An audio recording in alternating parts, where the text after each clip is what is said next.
ಅದು ಯಾವಾಗಲೂ ಅಂತ ಅಭಿಮಾನಿಗಳು ಅನ್ನೋದಕ್ಕಿಂತ ಹೆಚ್ಚಾಗಿ ಸಿನಿಮಾನ ಥಿಯೇಟ್ರಲ್ಲಿ ನೋಡೋ ಮಜಾ ಒಂದು ಬೇರೆ ಇದೆಯಲ್ಲ, ಅದು ಯಾರಾದ್ರೂ ಕಲಾವಿದರಾಗಲಿ ಯಾರಾದ್ರಾಗಲಿ ಅದು ಮಜಾ ಬೇರೆ. ಅದು ನಮ್ಮದೇ ಸಿನಿಮಾ ಅಂದಾಗ ಫಸ್ಟ್ ನೋಡಿದ್ದೀವಿ, but it's gives A different feel ಒಟ್ಟಿಗೆ ನೋಡಿದಾಗ. ಯಾವ್ಯಾವುದಕ್ಕೂ ನಾವು ಅಂದ್ಕೊಂಡಿದ್ದು ಬೇರೆ ಇರುತ್ತೆ, ಅವ್ರು ವಿಸಲ್ ಹೊಡಿಯೋದು ಬೇರೆ ಇರುತ್ತೆ, ಯಾವ್ಯಾವುದು ಆ್ಯಂಗಲಲ್ಲಿ ಪರ್ಸೆಪ್ಷನ್ಸ್ ಚೇಂಜ್ ಆಗೋಗ್ತಾರೆ ಆ್ಯಕ್ಚುಲಿ ಅವರೊಟ್ಟಿಗೆ ನೋಡ್ಬೇಕಾದ್ರೆ.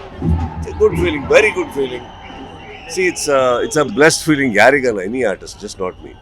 ನಿಮ್ಮದೇ ಸಿನಿಮಾ ನೋಡ್ಬೇಕಾದ್ರೆ ಪರದೆ ಮೇಲೆ ಅಷ್ಟು ಕೂಗಾಟ ಎಲ್ಲ ನಡಿಬೇಕಾದ್ರೆ I guess the way they are enjoying the film, it's a great feeling. Sudeep sir ಯಾವಾಗಲೂ ಥಿಯೇಟ್ರಲ್ಲಿ ಸಿನಿಮಾ ಅಂದರೆ ಫ್ಯಾನ್ಸ್ ಜೊತೆಗೆ ಅಥವಾ ಪ್ರೇಕ್ಷಕರ ಜೊತೆ ಕೂತ್ಕೊಂಡು ಸಿನಿಮಾ ನೋಡೋದಕ್ಕೆ ತುಂಬ ಎಂಜಾಯ್ ಮಾಡ್ತಾರೆ. ಐ ಥಿಂಕ್ ಇವತ್ತು ನೀವು ಯಾವ್ಯಾವ ಮೂಮೆಂಟ್ಸ್ ಎಂಜಾಯ್ ಮಾಡ್ತೀರಿ ಸರ್? ಮ್ಯಾಕ್ಸಲ್ಲಿ ಬೇರೆ ಲೆವೆಲ್, ಇದೊಂದು ಬೇರೆ ಲೆವೆಲ್. ಹಾಗೆ ಪ್ರತಿಯೊಬ್ಬರು I mean I get every bit of it. ಎಲ್ಲಿ ಕೇಳಿ ಅವರೆಲ್ಲ ಎಲ್ಲಿದ್ದಾರೆ, ಅವರು ಇನ್ನೊಬ್ಬರು. It's a good feeling sir. ಅಂದರೆ ಎಲ್ಲರೂ ಇದ್ರು, ನಮ್ಮ ಡೈರೆಕ್ಟ್ರು ಎಲ್ಲೋದ್ರೆಲ್ಲ director Vijay come, Shekhar come. It's a good feeling. ನಾವು ಆ್ಯಕ್ಚುಲಿ ಇಡೀ ಟೀಮ್ ಕೂತು ನೋಡಿರಲಿಲ್ಲ, ನಾವೆಲ್ಲ ಪಾರ್ಟ್ ಬೈ ಪಾರ್ಟ್ ಎಲ್ಲ ಬೇರೆ ಬೇರೆ ಅವ್ರವ್ರ ಜಾಗದಲ್ಲಿ ಅವ್ರವ್ರ ಮನೆಗಳಲ್ಲಿ, ನಮ್ಮ ಎಡಿಟಿಂಗ್ ರೂಮಲ್ಲಿ ಇವ್ರ ಎಡಿಟಿಂಗ್ ರೂಮ್ ಎಲ್ಲ ನೋಡ್ಕೊಂಬಂದು ಇವತ್ತು today I think first time ನಾನು ಎಲ್ಲರೂ ಕೂತು ನೋಡಿದ್ದು ಸಿನಿಮಾ ಒಟ್ಟಿಗೆ. 25th ಮಾರ್ನಿಂಗ್ ಶೋ ಐತೆ, 6 ಗಂಟೆಗೆ ಪ್ರಿಯಾ ಮೇಡಮ್ ಬಂದಿದ್ರು. ಅವರು ಆ ಸಿನಿಮಾ ನೋಡಿ ಎಂಜಾಯ್ ಮಾಡೋ ರೀತಿನೇ ಬೇರೆ ಇತ್ತು ಆ ಕ್ರೌಡ್ ಮಧ್ಯದಲ್ಲಿ. ಇವತ್ತು ನೀವು ಬಂದಿದ್ದೀರಿ, ಐ ಥಿಂಕ್ ಇಡೀ ಕರ್ನಾಟಕ ಟೂರ್ ಕೂಡ ಮಾಡ್ತಾ ಇದ್ದೀರಿ.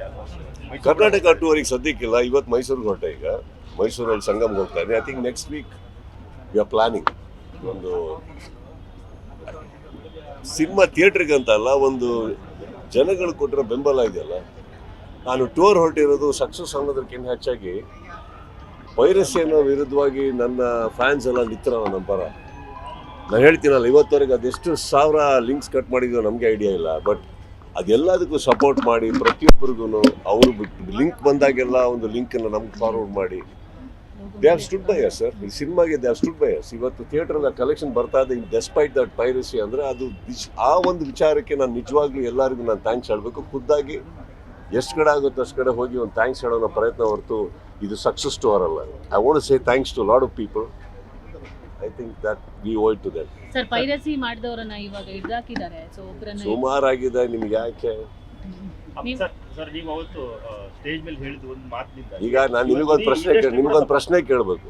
ಈಗ ಅವತ್ತಿಗೆ ನಾನು ಏನು ಮಾತಾಡಿದೆ, ಸಾಕಷ್ಟು ಮಾಧ್ಯಮದಲ್ಲೂ ಅದ್ರ ಬಗ್ಗೆ ಚರ್ಚೆ ಆಯಿತು. ಮಾತಾಡಬೇಕಿತ್ತು, ಮಾತಾಡಬಾರ್ದಿತ್ತು. ಕರೆಕ್ಟ್ ಸರ್, ನಾನು ಯಾರಿಗೂ ಪ್ರವೋಕ್ ಮಾಡೋಕ್ಕಲ್ಲ. ಇವತ್ತಿಗೆ ನಾನು ಮಾತಾಡಿದ್ದು ಕರೆಕ್ಟ್ ಅನ್ಸುತ್ತಾ ನಿಮಗೆ?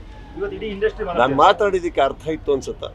ನಾನು ಹೇಳಿದೆ ಒಂದು ಇದೇ ಸ್ಟಾರ್ಟ್ ಆಗ್ತಾ ಇದೆ, ಒಂದು ಎದ್ದು ಹೇಳ್ತಾ ಇದೆ ಯುದ್ಧ ಅಂತಂದೆ. ಏನು ತಪ್ಪು ಹೇಳಿದೆ? ಇದು ಪೈರಸಿ ಮಾಡಿದ್ರೆ ನನ್ನ ಸಿನಿಮಾ ವಿರುದ್ಧ ಒಂದು ಯುದ್ಧ ಘೋಷಿಸಿದ್ದಾರೆ ಕೆಲವರು. ಪೈರಸಿ ಹೆಸರಲ್ಲಿ ಒಂದು ಯುದ್ಧ ಘೋಷಿಸಿದ್ರು ಸರ್ ನನ್ನ ಸಿನಿಮಾದ ಮೇಲೆ. ನಾನು ಅದನ್ನೇ ಹೇಳಕ್ ಹೋಗಿದ್ದೆ, ಯಾವ ದುರಂಕಾರದಲ್ಲಿ ಮಾತಾಡ್ದಲ್ಲ. ಬಟ್ ನಾನು ಏನು ಮಾತಾಡ್ತಾ ಇದ್ದೀನಿ ನನಗೆ ಗೊತ್ತಿತ್ತು. ಆಯಿತು, ನಿಮ್ಗಳು ಮುಂದೆ ಕೂತ್ಕೊಂಡು ಮಾತಾಡಬೇಕು, ಅದಕ್ಕೆ ವಿವರಣೆ ಕೊಡಬೇಕಿತ್ತು. ಮಾಧ್ಯಮದವರು ಸ್ನೇಹಿತರು ನೀವು ಕೇಳಿದ್ರಿ ಅಂತ ಉತ್ತರ ಕೊಟ್ಟೆ, ಇನ್ನು ಯಾರಿಗೂ ಉತ್ತರ ಕೊಡೋಕೆ ರೆಡಿ ಇರಲಿಲ್ಲ ನಾನು. ಕಾಣ್ತಾ ಈಗ ನಾನೇನು ಹೇಳಿದೆ ಅವತ್ತು ಸ್ಟೇಜ್ ಮೇಲೆ, 25ಕ್ಕೆ ನನ್ನ ಬಿಡುಗಡೆ ಆಗುತ್ತೆ ಅಂದ್ರೆ ಅವತ್ತೇ ಪ್ರಾರಂಭ ಆಗುತ್ತೆ ನೋಡಿ ಅಂತಲೂ ಹೇಳಿದ್ದಾರೆ. ಇದೇ ಥರ ಹೇಳಿದ್ವಿ, ನೋಡಿದ್ರಲ್ಲ ಆಗುತ್ತೆ. ಏನು ಕ್ರಮ ತಗೊಂಡಿದ್ದೀವಿ. ಈ ವಿಚಾರವನ್ನು ಜಗ್ಗೇಶ್ ಅವರು ರಾಜ್ಯಸಭೆ ಕೂಡ ಮಾತಾಡಿದ್ದಾರೆ. ಹಂಗಂದ್ರೆ ನೀವು ಹೇಳಿದ ಮಾತಿನ ನಂತರ ಈ ಎಫೆಕ್ಟ್ಗಳು ದೊಡ್ಡದಾಗಿ ಆಗ್ತಾ ಇದೆ. ಅದಕ್ಕೆ ಪೈರಸಿ ಒಂದು ಸರ್ ನಾನು ಇದನ್ನು ಇಲ್ಲ ನಿಲ್ಲಿಸಲ್ಲ ಸರ್, ಆಯಿತಾ. ನಾನು ಸರ್ಕಾರವನ್ನು ಭೇಟಿ ಮಾಡಿದ್ದೀನಿ. ಚಿತ್ರರಂಗಕ್ಕೆ ಒಂದು ಒಳ್ಳೇದಾಗಬೇಕು ಅಂದರೆ ಒಂದು ಭಾಳ ಒಂದು ಒಳ್ಳೆ ಕೆಲಸ ನಡೀತದೆ ಸರ್ಕಾರದ ಸೈಡಿಂದ. ಇದು ನಾನು ಪ್ರಾಮಿಸ್ ಮಾಡಬಲ್ಲ. ನನ್ನ ಸ್ನೇಹಿತರ ಒಳಗಡೆ ಇರೋ ಎಲ್ಲದಕ್ಕೆ ಅದು ಮಾಡ್ತಾ ಇದ್ದಾರೆ. ಚಿತ್ರರಂಗಕ್ಕೆ ಒಂದು ಒಳ್ಳೆ ಆಗೋ ಥರ ಖಂಡಿತವಾಗ್ಲೂ ತೊಗೊಳ್ತೀವಿ. ಆ್ಯಂಡ್ ಇವಾಗಲೂ ನಾನು ಹೇಳ್ತಾ ಇದ್ದೀನಿ, ನಾನು ಯಾವುದು ಆವೇಶದಲ್ಲಿ ಮಾತಾಡಿರೋ ಮಾತುಗಳೇ ಅಲ್ಲ ಅವು. ನೀವೇ ನೋಡಿದ್ರಿ ಏನೇನಾಯಿತು ಅಂದ್ಬಿಟ್ಟು. ಸರ್, ಇವಾಗ 45 ಮತ್ತೆ ನಿಮ್ದು ಒಟ್ಟಿಗೆ ಬಂದಿರೋದು ಸಿನಿಮಾ. ಅವ್ರು ಹೇಳಿದ್ರು ಇಷ್ಟು ಆಗಿದೆ ಪೈರಸಿ ಅಂತ. ಸೊ ನಿಮ್ಮ ಸಿನಿಮಾ ಎಷ್ಟು ಪೈರಸಿ ಆಗಿದೆ? ನಾನು 3ನೇ ದಿನನೇ ನಿಮಗೆ ಕೊಡಲಿಲ್ಲ ಅಲ್ಲ, ನಿಮಗೆ ಮೊನ್ನೆ ಪ್ರೆಸ್ ಮೀಟಿಂಗಲ್ಲೇ ಹೇಳಿಲ್ಲ 9,000 ಆಡ್ ಲಿಂಕ್ಸ್. ಅಲ್ಲಿಂದ ಇವತ್ತವರೆಗೆ ಎಷ್ಟಾಗಿರ್ಬೇಕು ಹಂಗಾರೆ ಯೋಚನೆ ಮಾಡಿ.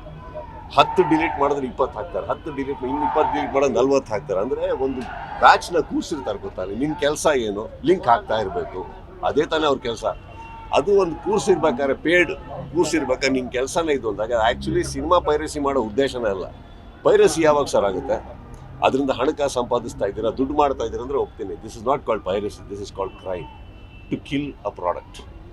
ಉದ್ದೇಶ ಬಂದು ನಿಮಗೆ ಫ್ರೀಯಾಗಿ ತೋರಿಸ್ಬೇಕು ಈ ಪಿಕ್ಚರು ಅನ್ಬೇಕಾದ್ರೆ ಇದರಲ್ಲಿ ನಿಮಗೆ ದುಡ್ಡು ಎಲ್ಲಿಂದ ಇದೆ ಇವಾಗ ಓಕೆ ನಿಮಗೆ ಡೌನ್ಲೋಡ್ ಮಾಡೋದು ಬೇಕಾದ್ರೆ ಒಂದು 10 ರೂಪಾಯಿ ಹಾಕಿ 20 ರೂಪಾಯಿ ಹಾಕಿ 30 ರೂಪಾಯಿ ಕೊಟ್ಟು ಡೌನ್ಲೋಡ್ ಮಾಡಿದ್ರೆ ಹೋಗ್ತೀನಿ ಇತ್ತಲ್ಲಿ ಏನಿಲ್ಲ ಓದ್ತೀನಿ ಪಿಕ್ಚರ್ ನೋಡಿ ಅನ್ಬೇಕಾದ್ರೆ this is it kind of a war declared against the film correct will get to the roots sir ಥಿಯೇಟರೇ ಶಾಮೀಲಾಗಿದ್ದಾರೆ ಅಂತ ಒಂದಿಷ್ಟು ಸುದ್ದಿಗಳು ಹರಿದಾಡ್ತಾ ಯಾರು? ಇದೆ ಥಿಯೇಟರ್ಸ್ ಏನು ಗೊತ್ತಮ್ಮ ಇವಾಗ ಫಸ್ಟ್ ಆಫ್ ಆಲ್ ಹೇಳ್ತೀನಿ ಕೇಳಿ ಬುಡಕ್ಕೆ ಹೋಗೋಣ ಯಾಕೆ ಈಗ ಯಾರಾದರೂ ಒಬ್ಬರು ಬಂದು ಒಂದು ಇವಾಗ ಪೊಲೀಸ್ ರೆಕಾರ್ಡ್ಸಲ್ಲಿ ಯಾರಾದರೂ ಬಂದು ಒಬ್ಬರು ಹೆಚ್ಚು ಕಮ್ಮಿ ಮಾಡಿದ್ರು ಅನ್ಬೇಕಾದ್ರೆ ಅವ್ರನ್ನ ಹಿಡಿದ್ರೆ ಅವ್ರ ಮೂಲಕ ಬುಡದ ತನಕ ಹೋಗ್ತಾರಲ್ವಾ ಕರೆಕ್ಟ್ ಬುಡದ ತನಕ ಹೋಗ್ತದೆ ಬುಡದ ತನಕ ಹೋಗ್ತೀವಿ ಬಿಡಲ್ಲ